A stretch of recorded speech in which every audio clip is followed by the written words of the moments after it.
I know that's a bold statement to make, to say that Spider-Man Across the Spider-Verse didn't stick the landing and that it makes the MCU seem like a joke, but I think you'll agree with me if you actually stay and listen and don't just react immediately.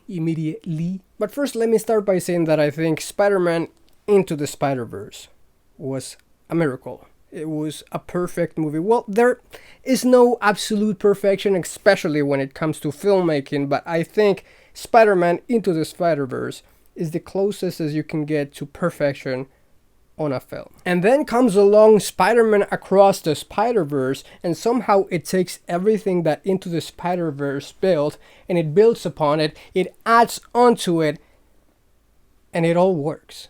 It actually all works, and the sequel is somehow... How can you be better than perfection? They're both perfect movies. I do think that Across the Spider-Verse is a little bit better just because of the things that they do add, like a lot of different art styles that it just evolves very beautifully. Everything that they add just works, and it works amazingly. And even the stuff that's just added for fan service and nostalgia and Easter eggs, it works. It actually adds to the movie and it makes it better. It doesn't detract to it. It doesn't distract. It actually makes the story and the whole world around it better. I could sit here and analyze the movie frame by frame because literally every frame of this movie is a painting.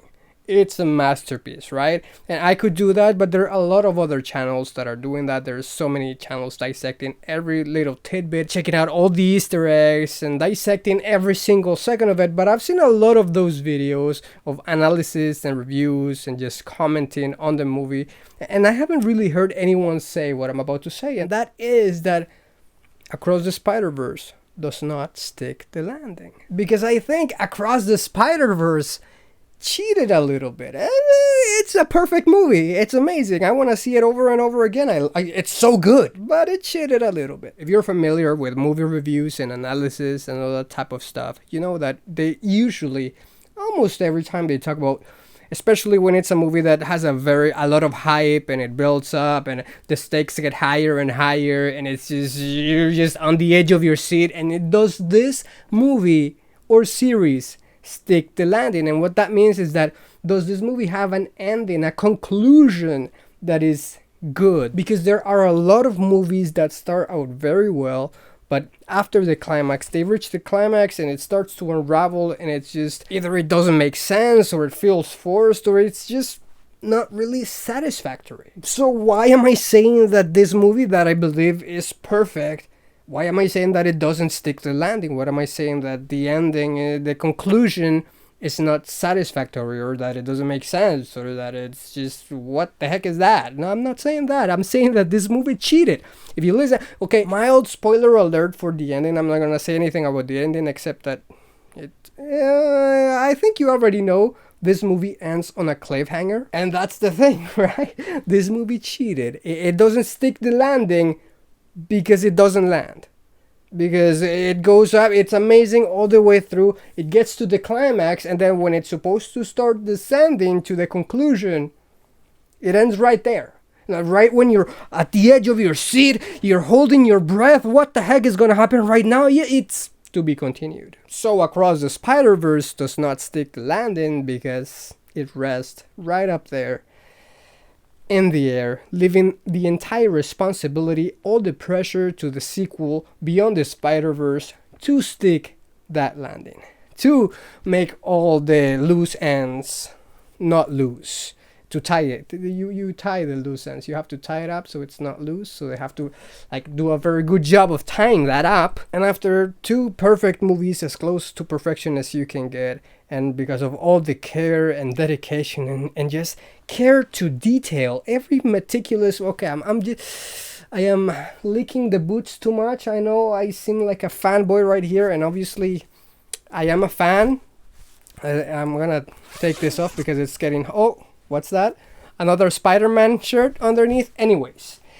Yes, maybe I am a fanboy. Maybe I'm praising these two movies too much. You don't have to like them as much as I do, but they are filmmaking masterpieces. But now it is worrisome that the entire pressure of sticking the landing is placed upon beyond the Spider-Verse. And like I was saying, after two pretty much perfect movies, I do trust, I believe, and I hope that they will stick the landing, that this will be a perfect trilogy. Has that ever happened before? I don't know. There's a lot of trilogies that I love, like Back to the Future, I love that. The Dark Knight trilogy, I love that. There's some very good trilogies out there, but I don't know that there's actually any perfect trilogies. Now, the reason I'm saying that this makes the MCU look like a joke, I'm not, there's a lot of people that hate the latest phase of the MCU. We're in phase 5, and I know a lot of people hated phase 4, and I'm not one of those people, right? I actually enjoyed the Eternals. Oh my gosh, did he just say that? Did he actually enjoy the Eternals? What is wrong with this guy? I'm easy to please, I guess.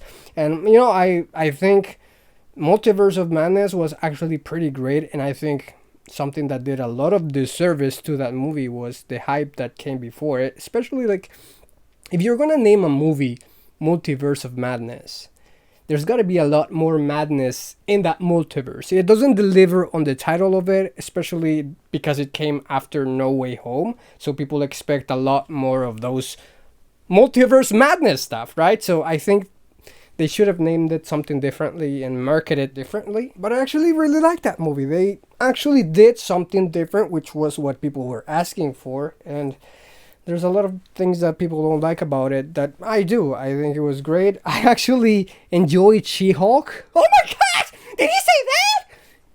Yes. Okay. Again, it was something different, and it was just a silly, stupid little comedy. And that was what it was meant to be. It's what I took it as. And it was good as that. And comedy is subjective, so I'll give you that. I'm not saying that you had to like it. I'm not saying that it was actually of amazing quality, because as I said, this movie, Across the Spider-Verse, makes the MCU look like a joke. And again, I'm saying that as somebody who actually really enjoyed Thor, Love and Thunder. I thought that Quantumania was a really, really good movie. But then you have Spider-Man Across the Spider-Verse. And then everything is just so tight. Everything in it just feels like it's so necessary. Like there is absolutely no excess baggage. And you're just like, I enjoyed Quantumania. I thought it was great. I thought Multiverse of Madness was freaking awesome. Especially some of the moments in it, and there's so many good moments in so many of the things that came. Like I really like Shang-Chi, and She-Hulk had some pretty good moments. It's kind of silly how I have to muffle my enjoyment of things, because people nowadays just get so crazy about other people enjoying something that they think should be hated. But I think that's a topic for another video. My point is, I am clearly a fanboy, okay? I clearly love the MCU, I clearly love Marvel, and I suck the souls of the food of Kevin Feige. You can't suck the souls of the food. The food doesn't have souls. No, does it? Does it have a soul? I mean, the shoes have... I'm getting mixed up on the terms here, which is nor here nor there, and that's not even a saying. I don't know what I'm saying. The point is, I love the MCU and I think it's great, but Across the Spider-Verse is so great that if you compare them from side to side, you just start to see, you start to wish they could have made that tighter. They could have tightened up the story, punched it up a little bit to make it better.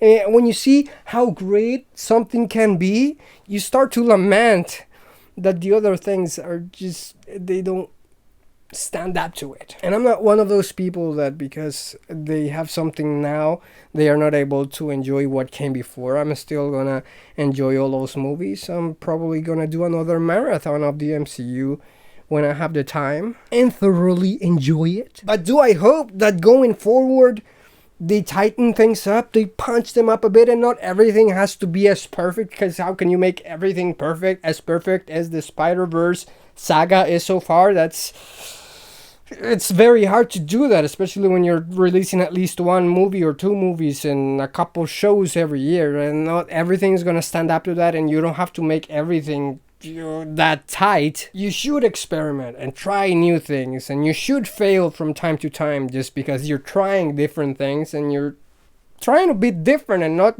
just doing a formula, which is what people accuse the MCU of doing. And when they try something different, people complain about that. So how do you win? The point is, I think Spider-Man Across the Spider-Verse did not stick the landing because it hasn't landed yet. And yet, it's so amazing that by comparison, especially the latest MCU movies, they seem like a joke next to it. But hey, I like a good joke. I'm just gonna laugh myself to sleep tonight knowing that I love something, that I'm able to enjoy something. And if you're somebody out there who hates something and that is what you do with your free time, you hate stuff. And you hate people that like stuff. I think that's pretty sad. And that's a very sad existence, in my opinion. And I'm gonna be here, enjoying myself, enjoying the She-Hulks of the world, enjoying all the things that you think are crappy, and I'm also going to enjoy the things that you think are amazing. I'm going to enjoy Across the Spider-Verse. I'm going to enjoy some art house movie that nobody understands, okay? I'm just gonna try to enjoy as many things as I can, and thank you for being here. I don't know, you don't have to agree with anything that I said, but I do appreciate you being here to listen. Thank you very much for being here. My words are escaping my brain now. I don't know what to say anymore. I need to find a clever way to say goodbye. So, sayonara, mother flipper!